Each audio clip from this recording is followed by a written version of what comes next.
Hi, I'm John Baumgart. I wanted to make a video about the hypocrisy surrounding the discontinuation of Uncle Ben's rice and other products in light of last summer's riots.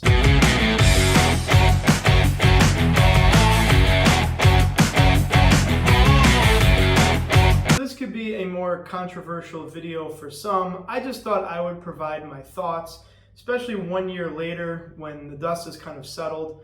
I didn't want to really do much at the time. I thought it would be better to let everything kind of fizzle out, so to say. But now that it's a year past, I think we can start to discuss some of the things that have happened and whether or not those improvements were good and what can really be done. So to start, I wanted to provide, first, what was my reaction, or what were my thoughts to getting rid of Aunt Jemima and Uncle Ben's rice. I mean, for the sake of this video, we'll just talk about Uncle Ben's rice.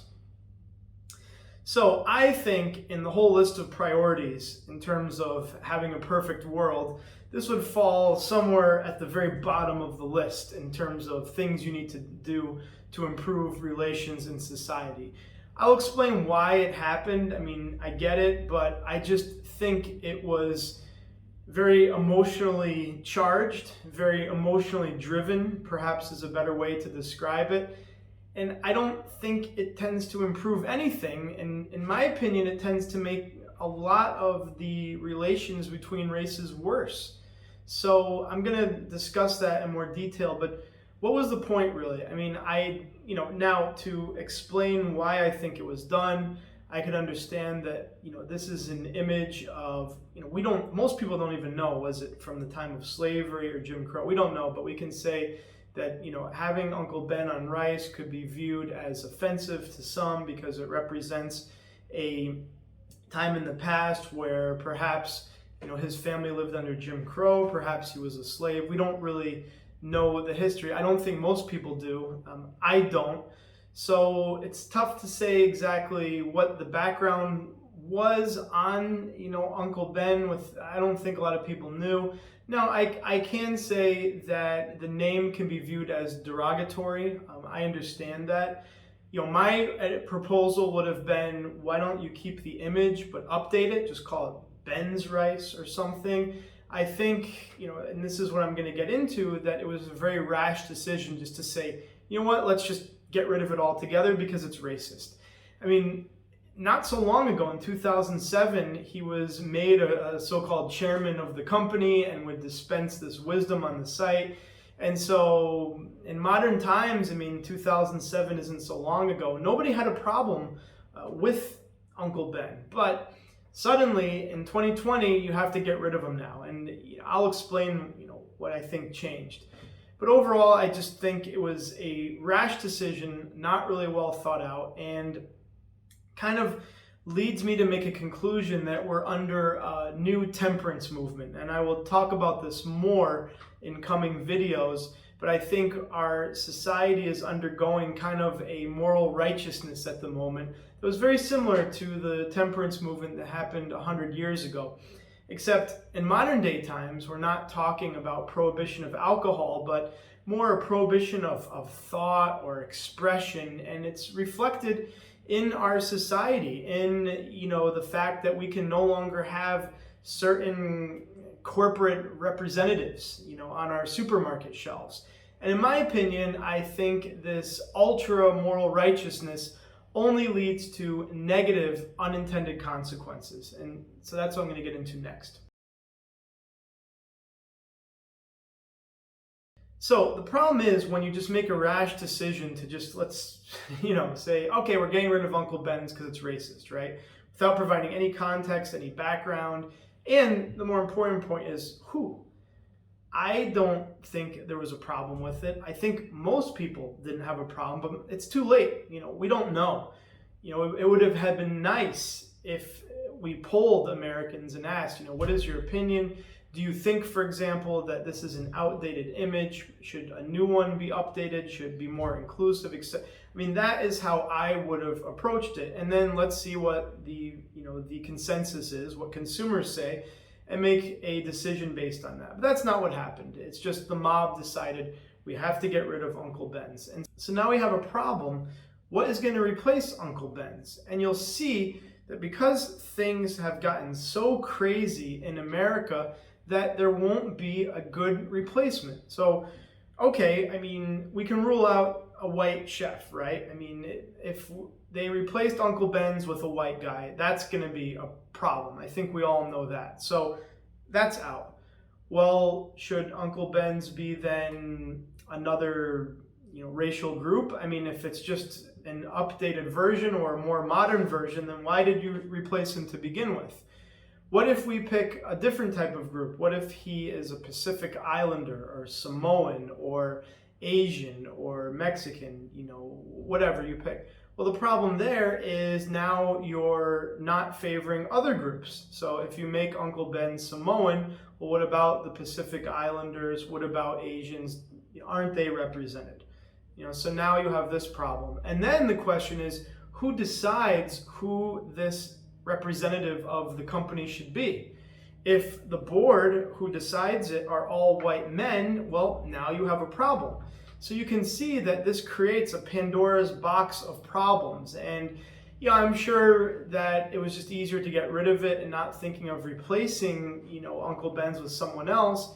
But that's a problem when you view everything from this hypersensitive lens. Then it opens up an entire can of worms. And there's no good answer because someone inevitably is going to be offended. Because even now, if you were to make it as simple as gender, I mean, that is a whole can of worms in itself. Because if you make it male, it's offending women. If you make it female, it's offending men. And then the transgender community will say, well, maybe Uncle Ben should be transgender. So no matter what you do, someone will take offense on all these different levels. And I think, this represents where we are as a society. And like I said, this kind of moral hyperventilating at just about everything in our culture. So that's my thought on the initial reaction. But like I mentioned, this has unintended consequences. So that's what I'm going to get into now. So I think this leads to what I'm going to just aptly name the Thevern effect. Okay, so you either know who this reference is or not. He is a character from the HBO series Oz, which is now about 20 years old. He basically was an inmate for life who was the leader of the Aryan race in this fictional series. And basically, he was what you would consider the stereotype or the book definition of a white supremacist. I mean, his character exercised everything, even though if you watch the series, it did have some contradictions, which kind of is the point that it's very hard to be a kind of a quote-unquote pure supremacist. So I bring this up because this is the definition of a true so-called racist. Now, in 2021, basically, if you disagree with me, then I'm a racist. I mean, this word doesn't mean what it used to mean. It's now just a club that people on social media and especially in the online sphere use for someone whose opinions they don't like. And it's so misused nowadays that it has no kind of relevance to what it used to be in the past. But he actually was one. And if you, like I said, you either know his character or not, but you can look it up. So why am I bringing up this character from an HBO series? Well, does this decision pass the Thevern test? And what I mean by that is, would he approve of the decision? Keep in mind, his character is basically a white supremacist, and he would be very happy that Uncle Ben's is gone, Because now when he goes to the supermarket, all of the, I can't say all, but most of the minority representatives in our store shelves are gone. I mean, Aunt Jemima is gone. They got rid of the Land of Lakes butter. I guess it was an Indian or Native American, depending on who you want to call it. That person is gone. And so what's left? And this is why Thevern would be happy, because what's only left are white people. Now, that's very ironic, right? I mean, you have Mr. Clean, who kind of looks like him a little bit, the brawny man. In our fast food, you have Wendy's and then KFC, white people. The Rice Krispie characters are white. Almost everything that's left are white people. The Sun-Maid Raisins lady is white. I mean, I can go on and give you examples. So that's all that's left. And that's why I say when you have this just quick snap to judgment, it can often lead to outcomes you may not want. So now his character in a hypothetical world would love to go shopping, right? Because he doesn't have to see any minorities. And taking it a step further, if you were to say that this is just a representative of racism and everything else, I mean, anyone who is a racist or has these views or is prejudiced wouldn't have bought Uncle Ben's anyway. And I think that's a sign that our society has improved, that a lot of people were buying this rice. And I would say 99.9% of Americans didn't even care that, who was on the face. It was just saying, we know this brand, it's been around for a while, but isn't that good? I mean, in the 1940s and 50s, you couldn't have that. I mean, I don't know if it existed then and under what kind of marketing, but I'm sure back then there were many people who out of protest would refuse to buy it. But in 2021, before the cancellation at least, people didn't mind, and I thought that was positive. And now that's taken away. So I just want to point out the contradiction that with a good intent comes a very negative consequence, because now, like I mentioned, the only representatives of products, ironically, are all white. So that's something crazy to think about when you have these snap judgments. Okay, so this leads to my next point is, are all companies bending this way? And the answer is no, and I wanted to raise Trader Joe's as an example of a company that just said, no, this is nonsense, and very, surprisingly, they were just left alone. So the problem was Trader Joe's, if you've ever shopped there, they have certain food that's named after an ethnic group. Like I believe their burritos are called Trader Jose's, and they may have a pasta that's called Trader Giovanni. I mean, I don't know exactly which one. And of course, they were attacked for this idea of cultural appropriation because it's offensive to Latinx. This is the craziest term you can ever use in the world, but it's offensive to Mexican people that it's called Trader Jose's. And Trader Joe's just said, you know what, if you don't like it, don't shop here. And it's a very interesting point. When they made that kind of move, when basically they stepped up to this mob, this kind of blob of craziness, they went away. They went and found another target.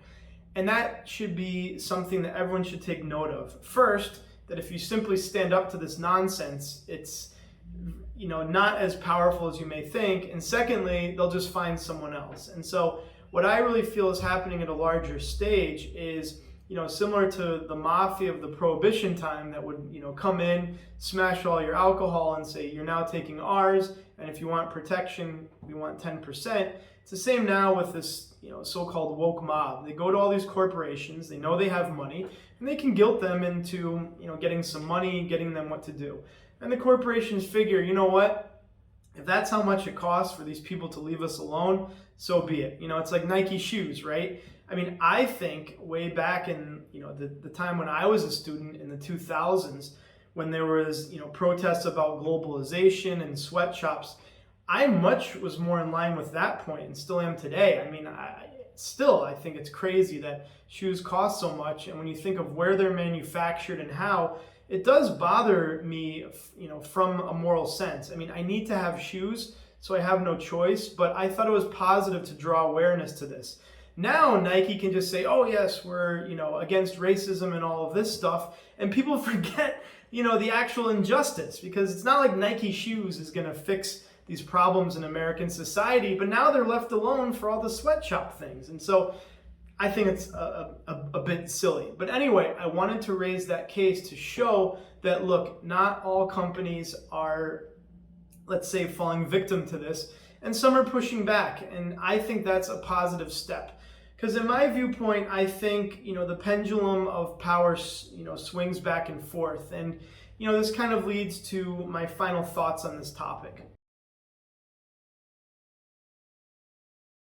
So in my opinion, I think what we're seeing now is a bit of, let's say, activism via social media. And I do understand, especially in a lockdown, I understand why people, put the black squares on Instagram, why a lot of people wanted to react. I think with the lockdowns plus the combination of the George Floyd incident and the summer, people just needed to express their anger. And it's a lesson to be learned on several fronts about lockdowns, about social media, about race relations, each one of these could be a much longer video that perhaps at some point I'll discuss. But it was kind of a boiling point. It reached a perfect storm, that created this reaction. And so I can understand why. And that's why I made the video a year later, because now tension, the tension isn't as strong, and at least I can sit back and analyze it a bit more. And so I think for a lot of people, they felt powerless and wanted to do something, and this was the way. I just don't think it helps. And I think some people feel that, oh, getting rid of Uncle Ben shows I did something. But the problem is these kind of issues are not easy to solve and can't be fixed in a tweet or a Facebook post or sharing a story. And if you get to the core of it, which in the case of George Floyd was a combination of police abuse of power and racism, this is a much longer topic, but each one of those is a topic that takes a long time to address. And I understand that people felt that, if I share this or I do this, I've done my part to show I'm not part. That's good, but it's what I call social media activism. The thing is, no one now is talking about this. The damage has already been done. There's no longer an Uncle Ben's, for better or for worse. I'm just pointing out what happened. But now, a year later, did that improve anything? Getting briefly onto this topic, if you look in Minnesota a year later, the homicide rates are through the roof, violent crime is up. It's obvious that taking money from the police force didn't improve the situation at all and didn't help. So was this mad rush to cancel everything or get rid of products productive? And I would say no, it wasn't. And I would challenge people, if you feel passionate about this issue, you need to do more than just click or be outraged or share. You need to take actual action, because the substitute for it is unhealthy. And the thing is, it's not going to last. And so, this leads to my last point about the pendulum swinging. So my last point here is that, right now the pendulum of power, of those who can speak, I think has gone to an extreme level, but that won't be forever. And that's why I connected it to the temperance movement of around a decade ago or so, or a century ago or so. So back then, for a short period of time, it was illegal to consume alcohol, right? That was prohibition. We all know at least the basics of it. But it didn't last. And for a little bit of time, there was a moral fervor about it. But it was too high of a bar, and it was ineffective. The people who drank continued to drink. They just did it in speakeasies. They did it underground. And back then, there were unintended consequences. The mafia really got started during Prohibition. That's how they made their money. And I would say the mafia was an externality, a net negative for society. We get a few cool movies and some series from it, but there was a lot of violence and stealing and theft. There was a lot more negative than the Godfather movie and Goodfellas and Sopranos. It wasn't worth it, in my opinion. You could still have those movies anyway. So we're going to have the same thing here, and I think this led to a net negative, because as a part of it, you also had the defund the police movement. You had a lot of riots.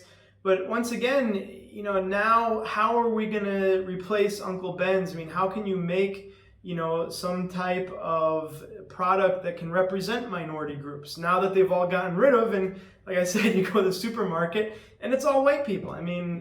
So these quick rash judgments lead to problems. And the pendulum can only stay in this area for so long. So these extreme, in my opinion, these people with these extreme views have a very short period of time to make a lasting impact, because at some point people are going to get sick of this, and that's my point. I'm making this video to draw attention to the fact that I think things have gone too far, that this is not helpful, and I would hope more people will make their own reaction videos or provide comments and feedback on what's going on, because I think the society has gone too far. And then it's going to get more back to normal, which I think will be good, but then what change was done and at what cost? that is the main point I want to make. So the main point I'm driving at here is, if you truly agree on a subject, if you really are passionate about it, then you have to do more than click, you have to do more than share stories or demand something go away. You have to take action. Now, I'm not saying I'm out here to fix anything. I make this channel to share my thoughts. That's what I feel the action I'm taking is. Why am I making these channels? Why do I make these videos? I do make a lot of politically charged videos, but not all of them. I do videos on all kinds of subjects, and I will continue to do. Because for me, these videos are a way to record my own thoughts, but I hope to influence people, to share ideas, and to get feedback, positive or negative. And I would say that's a first step. I mean, if you disagree with me, make a video rebuttal, at least do something like that. At least put a little bit more effort than into just sharing something or clicking or calling somebody a name. I mean, that doesn't require much effort, and that's why things don't change. If you want to actually see change, take advantage of the power that you have now, because it won't last. I mean, this craziness of getting rid of things, of saying everything is unfunny and racist and bigoted, this whole, I don't even know how to describe it, but I guess you could call it kind of a woke movement, will be similar to the temperance movement. It has a lot of momentum now, but it won't take much to knock it down, and then society will get back to normal. That's my prediction. So take advantage of your time while you have it. And thanks for checking out the video. If you liked it, make sure to subscribe to my channel. And I'll keep making more of these videos. Make a rebuttal video if you want, and leave me comments. So thank you very much.